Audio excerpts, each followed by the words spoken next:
كنت خايف منك يا باسم. يا بتاع الشورت المشجر يا متصابي يا سادي. بكره كلمة أستاذ. أول ما اتقابلنا قلت لي يا خال، بنت جميلة قوي. يا ريتها ما تحطش مكياج. او زهقت بقى مالك النهارده؟ وحشني فوزه يا بنتي. عيوشة حبيبتي، ما تنساش تبقى تمسح دموعك يابا. دي عشقي.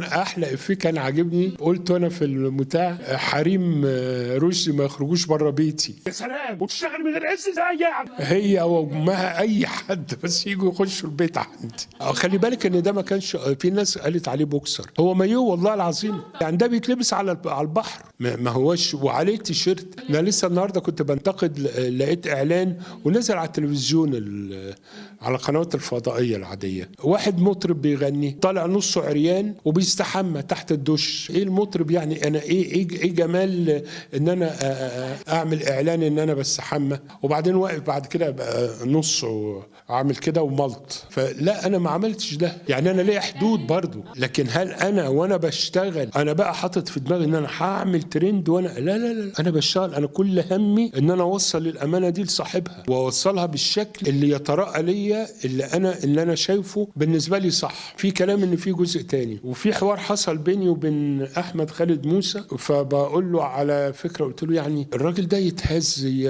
لازم يبقى فيه حاجه كده في الاخر. قال لي لا، خلي فوز بدماغه بعقله ببتاع اللي احنا لسه بنعمل. انا ما كنتش اعرف ان حتى فيها جزء تاني. قال لي لا، خلي فوز بجزء بتاع عشان احنا عندنا جزء تاني. قولي لي يا فوز. فوزي عشان نقدر نفتح له سكك جديده. فالله اعلم هكون معاهم مش هكون معاهم. الجديد اللي هيتكتب مش عارفين. التحولات اللي حصلت للشخصيه، لان دي من اكتر الشخصيات اللي حصل لها تحول جوه. يعني في تحورات كتيره جدا حصلت. نورت يا فريده حبيبي وابني غالي قوي عليا. مره لقيته بيقول لي يا استاذ تاجي، قلت له بكره كلمه استاذ، وانت اول واحد لقبتني بلقب عيب انك ترجع عنه. اما كان حصل له خد شظيه في عينه، الكلام ده في 2010 تقريبا من الجزيره، فانا دخلت عليه في المستشفى.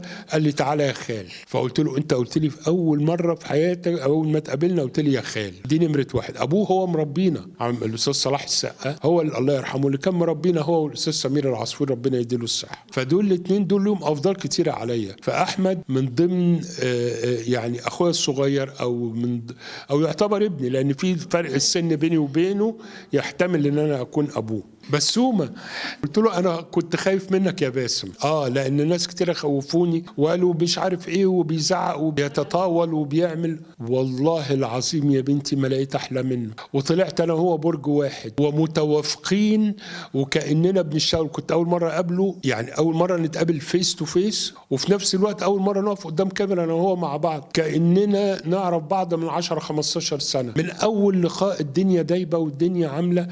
الله، امال ايه التخوفات الناس اللي عملتها والكلام الفارغ اللي قالوه؟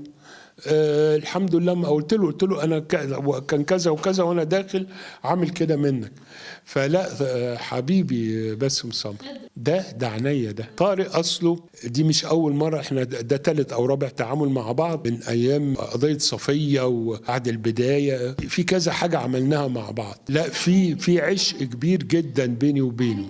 هدى الاتريبي اول مره برضه اتعامل معاها، بنت جميله قوي. يا ريتها ما تحطش مكياج. وحشني فوزه يا بنتي. فوزي تخيلي ان البنت دي من غير مكياج احلى بكتير. بسم الله ما شاء الله ولا حول ولا قوه الا بالله، زي القمر. عيوشه حبيبتي، دي عشقي. البنت دي ما تعرفيش ليها معزه قد ايه عندي. يعني من الناس كنت لسه بحكي امبارح ما وقع، هي كنت انا بحبها هي كمان. المعزه متبادله. يعني لما تلاقي الممثل اللي قدامك بيجي في ودنك كده يقول لك ما تعملي كذا. هي عملتها معايا في مشهد، ان هي مفروض ان انا في فرح على الوزان وانا واقف ببكي، فهو بيقول لي بتعيط ليه؟ فبقول له لا دي، وانا بص له بمنتهى الكره بقول له دي دموع الفرح يا معلم. فبتقول لي طب حوش دموعك يابا. ما تنساش تبقى تمسح دموعك يابا. ولا امسح دموعك يابا، حاجه كده. فببص لها كده وبتتكسر عيني وبدور وشي، هما بيعدوا وبيمشوا وانا دموعي بتنزل. فبعد ما عملنا البروفا لقيتها رجعت قالت لي، جت في ودني، ما تنساش عيشة بنتي ماتت. قلت لها يا بنت اللذينه فكرتيني، لان احنا كنا في المشهد اللي بيني وبينها على البحر، بعد قلت لها